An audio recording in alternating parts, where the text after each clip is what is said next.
ऐसा ग्रह जो समझने में थोड़ा सा मुश्किल हो जाए और वही मुश्किलें अगर भाग्य के साथ जुड़ जाए, भाग्य के साथ वह मुश्किलें जो समझ में नहीं आ पाती जुड़ के आपको बहुत ज्यादा तकलीफ दे सकती हैं, स्थितियां बिगाड़ देती हैं।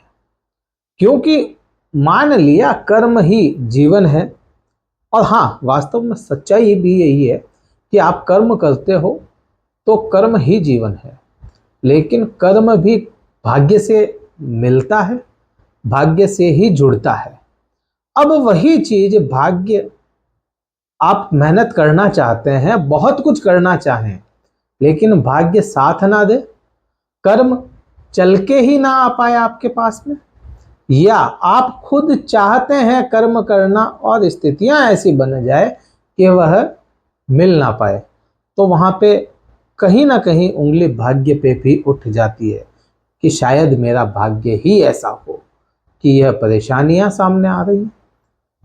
हो सकता है और ऊपर से भाग्य साथ ना दे रहा हो, और उसमें ऊपर से आ जाए आपके शनि की साढ़े साती। साढ़े साती का मध्यम चरण माना जाता है, साढ़े साती का प्रथम चरण अच्छा जाता है तो अंतिम चरण बुरा जाएगा, अंतिम चरण बुरा जा रहा है तो फर्स्ट जो प्रथम चरण है वो अच्छा होगा। ऐसा ही कुछ सुनने में आया आज तक। बीच का चरण जो मध्यम चरण होता है उसका क्या क्या उसमें प्रभाव नहीं होंगे? बिल्कुल होंगे। और वहां बीच का जो मध्यम चरण माना जाता है वहां वही प्रभाव आएंगे जो आप वास्तव में हैं, अच्छा या बुरा नहीं, जैसे आप हैं वैसा ही प्रभाव आएगा। बात कुंभ राशि की करेंगे तो वहां पे आपके भाग्य की जो बात कर रहे थे, भाग्य स्थान में पिछले 15 महीने से लगभग यहाँ पे आपके केतु विराजमान है। केतु ऐसा ग्रह है जिसको समझना मुश्किल है। 9 ग्रहों में सबसे कठिन अगर किसी को समझना है तो वह केतु है, या किसी को समझाना है 9 ही ग्रहों में तो उसको वो हो जाता है केतु। समझा भी नहीं सकते और समझ भी नहीं सकते, मुश्किल होता है। क्यों होता है? क्योंकि बॉडी पार्ट है, बॉडी का हिस्सा है, बस केवल नीचे का धड़ केतु हो जाता है। मस्तिष्क या सिर कह लो, ऊपर का जो हिस्सा है वह राहु होता है। बात केतु की ही करेंगे तो यहाँ आपको क्या प्रभाव दे रहा है, बुरे और अच्छे क्या दे सकता है। अब अभी क्यों कर रहे हैं? क्योंकि अंश बल में यह केतु अभी के समय में 3 डिग्री के करीब है, करीब करीब 3 डिग्री। और कब परिवर्तित होगा? क्योंकि परिवर्तित होगा, यह वक्र अवस्था में परिवर्तित होते हैं और हमेशा वक्री ही चलते हैं, कभी सीधे नहीं चलते। केतु और राहु दोनों ही 30 अक्टूबर को परिवर्तित होंगे। 30 अक्टूबर को परिवर्तित होकर के यह आपके अष्टम भाव में आ जाएंगे। अभी भाग्य भाव में बैठा, राहु की बात नहीं करेंगे, केवल केतु की ही बात करेंगे यहाँ पे। और दृष्टि संबंध, यह भी बहुत ज्यादा मायने रखते हैं। दृष्टि संबंध भी मायने रख करके आप पे प्रभाव लाते हैं। पूरी ही चर्चा यहाँ आपको 15 महीनों में क्या परिस्थितियां ऐसी लाया कि भाग्य टूटा। आपके साथ में बहुत सी चीजें ऐसी यहाँ पे हुई होंगी पिछले 15 महीनों, अगर हुई है तो कमेंट करके बताएं।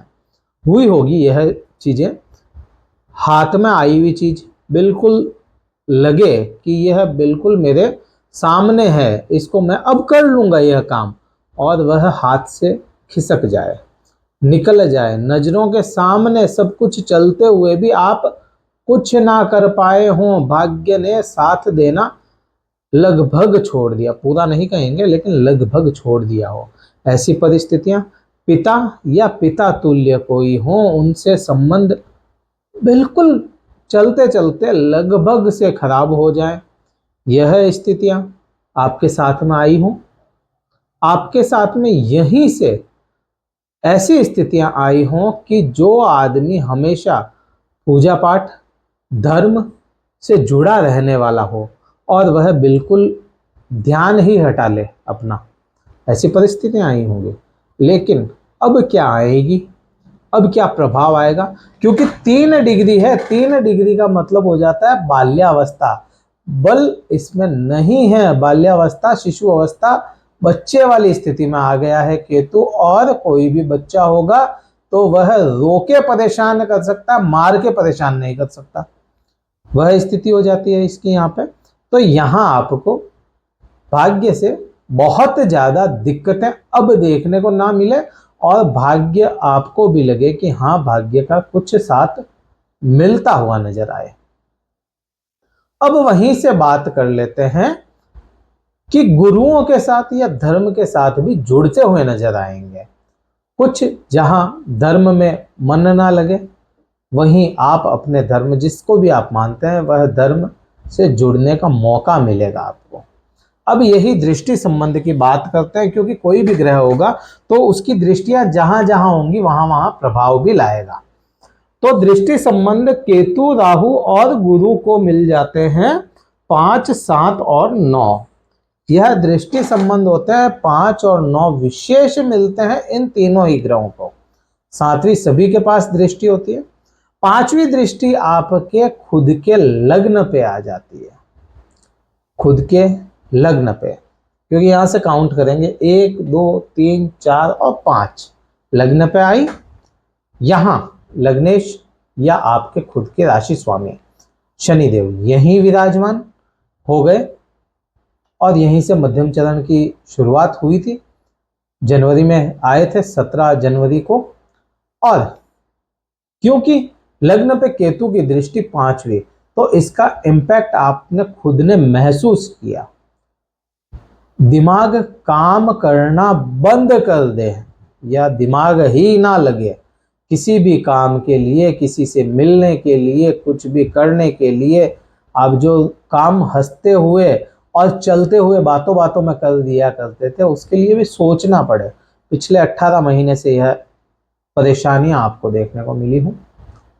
बॉडी पेन रहना शुरू हो गया हो, बॉडी में पेन रहना शुरू हो गया हो, ऐसी स्थितियां बना दी केतु ने। अगर हुआ है तो कमेंट करके जरूर बताइएगा।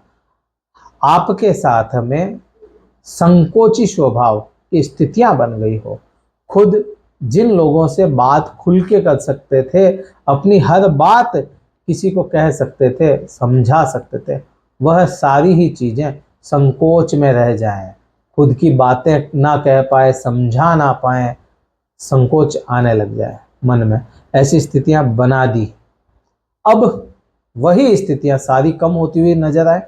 जो बॉडी में पेन था, बॉडी जकड़ी जकड़ी रहे, तो वह सारी स्थितियां कमजोर होती हुई दिखती है यहाँ से, और कई मायनों में यह ठीक भी होती चली जाएंगी, और स्वास्थ्य जो बिगड़ा था, बिगाड़ में था, सुधार की तरफ देखने को मिलेगा। अब वही से बात करते हैं 7वीं दृष्टि। अब 7वीं दृष्टि क्योंकि राहु पे है, राहु का इन्फ्लुएंस है यहाँ पे, बहुत ज्यादा असर केतु नहीं ला पाता, क्योंकि राहु दिमाग से चलने वाला ग्रह है ना, तो वह दिमाग लगा देता अपना, राहु ही वहां पे इन्फ्लुएंस रखेगा। 9वीं दृष्टि पे बात कर लेते हैं। 9वीं दृष्टि आपके पंचम भाव पर आई। स्थितियां तो बड़ी गंभीर थी यहाँ पे। स्थितियां गंभीर क्यों थी? क्योंकि केतु है, केतु ने शरीर लगाया, दिमाग नहीं। यहां प्रेम संबंध सीधा समझोगे, प्रेम बिगाड़ दिया। जिसके साथ में प्रेम संबंध थे आपके, वही प्रेम संबंध आपको बोझ लगने लगे। प्रेम संबंध बिगाड़ दिया, बोझ लगे। संतान के साथ में भी आपकी स्थितियां बहुत ज्यादा अच्छी ना रह पाए, या कोई संतान चाहता भी हो ना तो कंसीव ना कर पाए हो। कंसीव किया तो किसी के साथ में क्या प्रॉब्लम, किसी के साथ में क्या प्रॉब्लम। स्थितियां संतान को लेकर भी बहुत अच्छी नहीं बनी। कुंभ राशि वाले जातकों को ही देखेंगे तो आपको यहाँ पे शिक्षा से भी बहुत ज्यादा सहयोग ना मिल पाया हो। इंटरव्यू देने गए और इंटरव्यू में क्लियर लगे कि हाँ भाई क्लियर कर जाएंगे, लेकिन कहीं ना कहीं अटक गए। अब वही सारी चीजें जो ये बताई है, पंचम भाव की बुरी प्रभाव जो हुए थे, कम होते हुए नजर आएंगे। प्रेम संबंध भी अच्छे होंगे, पत्नी से प्रेम करते हैं तो भी अच्छे होंगे, और यहीं से शिक्षा, जो विद्यार्थीगण हैं, शिक्षा अच्छी हो किसी का कंपटीशन की तैयारी कर रहे हैं तो वहां पे भी मन लगने लग जाए। संतान सुख भी अच्छा मिलता हुआ नजर आता है। काफी कुछ बातें की, और भी बहुत कुछ है बताने को, लेकिन समय का अभाव रह जाता है। अभी तक वीडियो कैसा लगा, क्या करना चाहिए आपको कि यह सारे ही प्रभाव बिल्कुल लगभग ना के बराबर रहे, क्योंकि खत्म करना तो बहुत मुश्किल हो जाता है, ना के बराबर रहे। आपको माता छिन्न मस्तिका की पूजा करनी चाहिए, आराधना करनी चाहिए। माता दुर्गा या सरस्वती की आराधना करनी चाहिए। राहु केतु दोनों ही कंट्रोल में आ जाते हैं।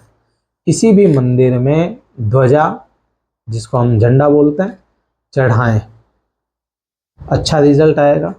आप कुत्तों को दूध पिलाएं, कुत्तों को दूध और ब्रेड खिलाएं, अच्छा रिजल्ट आएगा। हमसे अगर कुंडली विश्लेषण करवाना चाहते हैं, डिस्क्रिप्शन में कार्यालय का नंबर है, आप व्हाट्सएप मैसेज करके अपना स्लॉट बुक करवा सकते हैं। शुल्क आपको बता दिया जाएगा, जो भी शुल्क है। इस वीडियो में काफ़ी कुछ देखा, कहीं अच्छा लगा हो लाइक शेयर सब्सक्राइब करके जाइएगा चैनल को। इस वीडियो में इतना ही था। जय हिंद, वंदे मातरम, भारत माता की जय।